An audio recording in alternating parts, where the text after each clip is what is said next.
Hey, Matt, appreciate you jumping on with us, man. No problem. Glad to be here this morning. Yeah, so maybe let's start off with just giving everybody a little bit of information about who the heck you are. Especially in Well, the wintertime, you look like sitting there behind a wood pile, man. winter Yeah, time is coming on, so I got some wood stacked up here in the basement. I did that's take good. my headlight off my Wyoming trader hat here because I did start in the dark this morning, and I'll be putting it back on because we'll be finishing in the dark. I just bought some calves, and I didn't listen to your protocols on all the shots I was supposed to give them, so I've been out there pulling one at a time and bringing them in and doctoring them. So, Well, that's all you right. know, I went to River Falls, graduated River Falls back in the day. Worked for Joey Jorgensen, worked for Jack Raynard. That'll kind of get you a little PR in places anymore. So, you know, showed a lot of buckskins, showed a lot of quarter horses, showed a lot of foundation quarter horses. Been some honor rolls in there and some world championships in the foundation deal. Judging some American Ranch Horse Association shows. I was going to say, I know last weekend you were down doing some judging, so you've been doing a lot more of that lately, it seems. Yep, I just got back from Missouri, and the month before, I was down in Georgia. They're a growing deal. I've done some shows in New York and Florida and Yeah. in Oh, that's Indiana. good. Yeah, That's they're kind of a happening deal for these cow horses. So we're Well, getting and big horses all the time. I think you got a reputation, Matt, up here in this part of the world. Everybody knows your horses are going to be broke. Your horses are going to be using type horses. Not they're not going to just they're going to do more than be a cow horse, right? And I guess maybe all of our definition of a cow horse should be that versatility, but yours definitely are going to fit that bill. Yeah, I try to get out there and put them to work. To me, there's broke horses and trained horses, and they can be one or the other, but both is really outstanding if you can get them broke and trained. Yeah, no, I completely agree. And maybe real quick, let everybody know where you're located at too. I got a Hillsboro address here in Wisconsin, so that'll be in the southwest part of the state for those that have driven through on the interstate. We're between La Crosse and Toma, kind of in that part of the country where it's kind of a little rougher by the river here and hilly and whatnot. I was going to say, I know it's pretty over there. At least they'll be on a scenic drive when they come get this horse. That's Um, for hey, let's talk really quick here about this pedigree. I know most people aren't going to recognize Barely Missed. They're going to recognize that the studies out of Missing Cash. I think those are an awesome outcross, but that's that first dam. I mean, looks like there's a story there. Maybe fill us in a little bit on the highlights of this pedigree. So this colt's mother, uh, how we kind of got into him is I was already riding one out of her, Okay. a dual smart ray. That mare had won 40,000, and I had a chance to ride that filly, and I really liked it a lot. So I thought we'd go back to the well again, and that's how we got this colt for another customer. And Okay. she's been a winner herself. The old mare has been, and she's been a producer. Ryan Galantine showed that one filly and one pretty good lick on her. So Yeah. Yeah, no, I was gonna say as I look through there, I mean the fact that his first dam has won 40,000 in the cut, and like you said, and she's produced over 10,000. Second dam's won darn near 100,000 and produced over 100,000. I mean, when you dig into the pedigree on this gelding, he's pretty stacked up. Um, you and I had visited a little bit earlier on him. I've seen you at a show this horse, I think, twice, and honestly, I don't think you've shown him a lot. I think that's one of the perks of this gelding. But maybe give us a little background on his training career.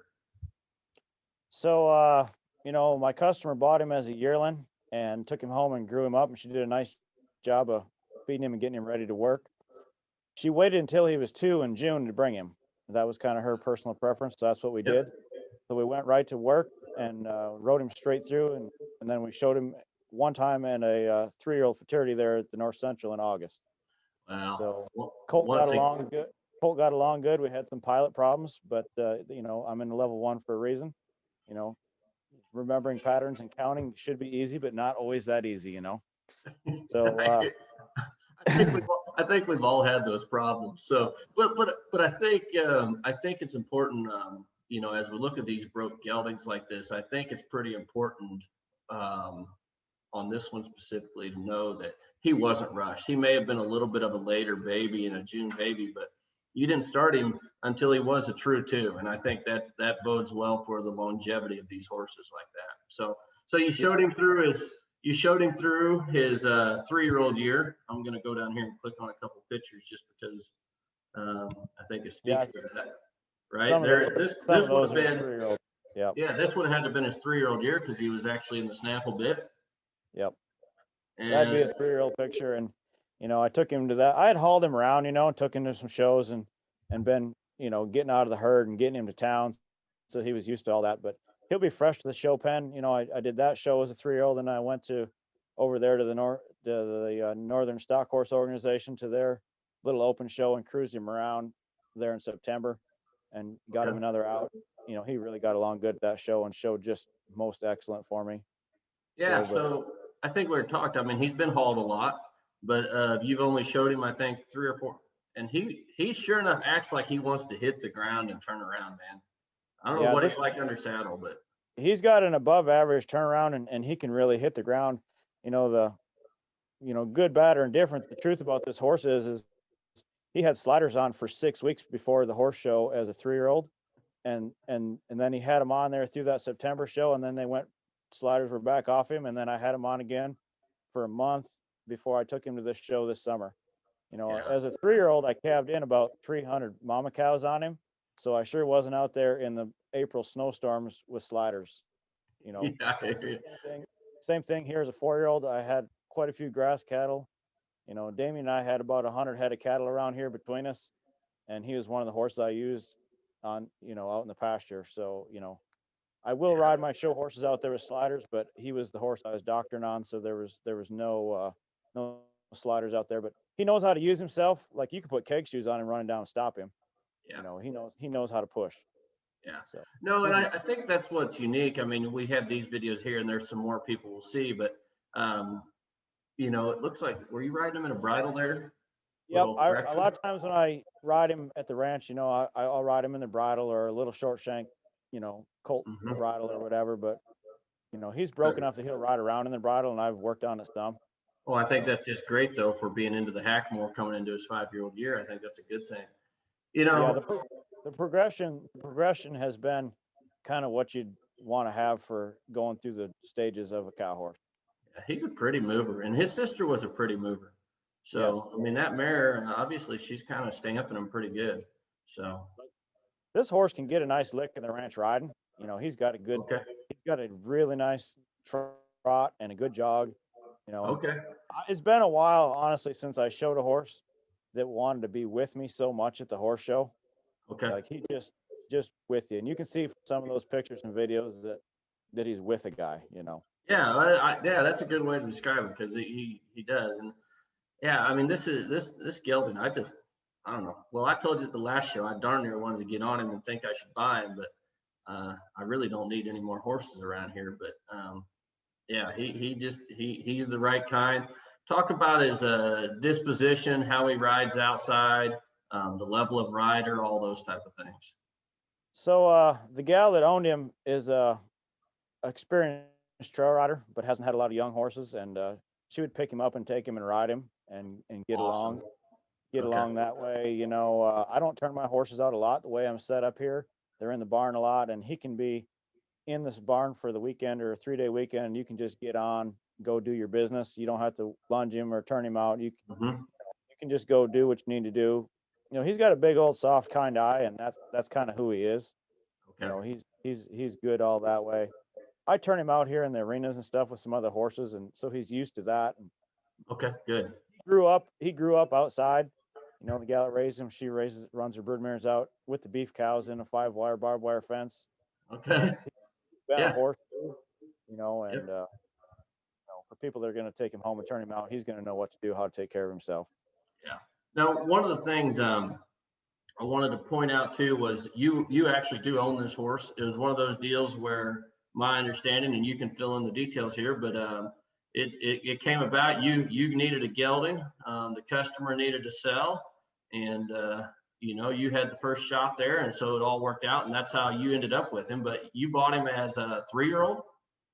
Yeah, I got to working on the deal. There's a 3-year-old, and we didn't finish it up till a 4-year-old, but we were kind of kicking it around. I had the opportunity, and she had decided that the show horse deal wasn't going to be her deal.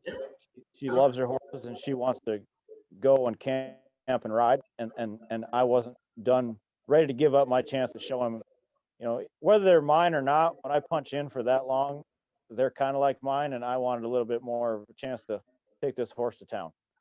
I tell you what, every time I watch this boxing piece of this horse wants to read a cow. He wants to draw. You know, we don't have a cutting video of him. Maybe you'd speak to that a little bit, but he sure acts like he would cut. And I know his sister was a heck of a hand out of the Yeah, herd. he's pretty neat on a cow. Like, he wants to draw him to him. Yeah. Anybody that's seen me show knows that the herd work's not my strong point. I don't always make good decisions. I guess if you don't breathe for a couple minutes at a time, sometimes you have a hard time figuring out what you're doing. But he wants to be good. Like, if a guy would just take him home, feed him some cow, what his natural abilities are would really come out. Hey, we That's all partly know that why these I had cattle to. here at the North Central are a little tough. And this Yeah, cow doesn't honor you worth a darn, but he still gets in there, hustles up there. And guys, we're just showing you the runs he's made. I mean, and when he's only made about 4 or 5 horse show runs, that's what you're going to see. And it's not perfect, but I'll tell you what, the potential in this sucker being a legit hackamore horse, both at the local and national level, I think he's got some cool stuff in there. yeah. There's some really good parts, and he can really be fun down the fence there. And maybe I just didn't get my homework done before the horse show and remind him about the circling a little bit. But the first part of the run was coming together awful good. And whatever, the Oh, judge marked it a 68, and I earned a 68. It wasn't his fault. yeah. No, and what does this colt have for speed? Because he looks like one that if he wants to, he can cover some Well, yeah, if you look at his pedigree, he's missing cash ground. top to bottom, which gets you into the dash for cash. And I tell you what, on the 4th of July, a guy called and he had we call them feral Holsteins in this part of the country, where they quit milking and then they put an Angus bull on there about twice. They get to be about 6 feet tall and black, and they can run. So we go out there on the 4th of July. It's about 100 degrees, and we run through the woods and across this bean field, jump a road, and I rope this bugger in the parking lot. We're in town by the time I catch him, and I'm gonna tell you, he can run. Well, the good thing is we like hearing these stories on these horses. I mean, this guy has been exposed to a lot. I mean, this isn't a sheltered show horse. And if you folks down there in Oklahoma think you got anything on rednecks in Wisconsin, I got news for you. We'll send you over to Matt and Damien, and we'll let you run with them, or we'll send them down to you all. I think it's an even bet. Oh shoot. So I'm gonna have to tell you the story about this while you're getting that lined up there. All right. So Damien and I, we're adults, so we're riding horses, and my wife is gone. She usually makes us lunch.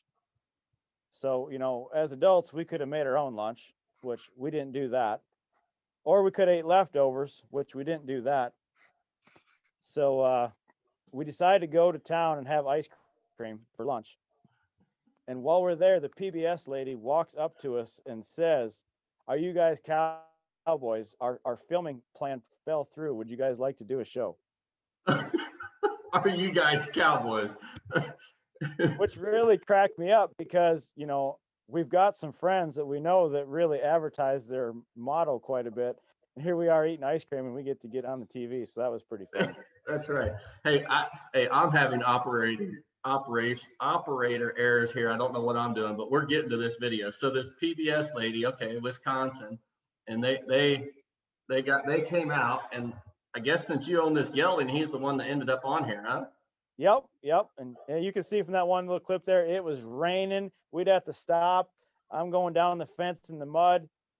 Do it again. I didn't realize that 10 minutes of TV took 8 hours to do.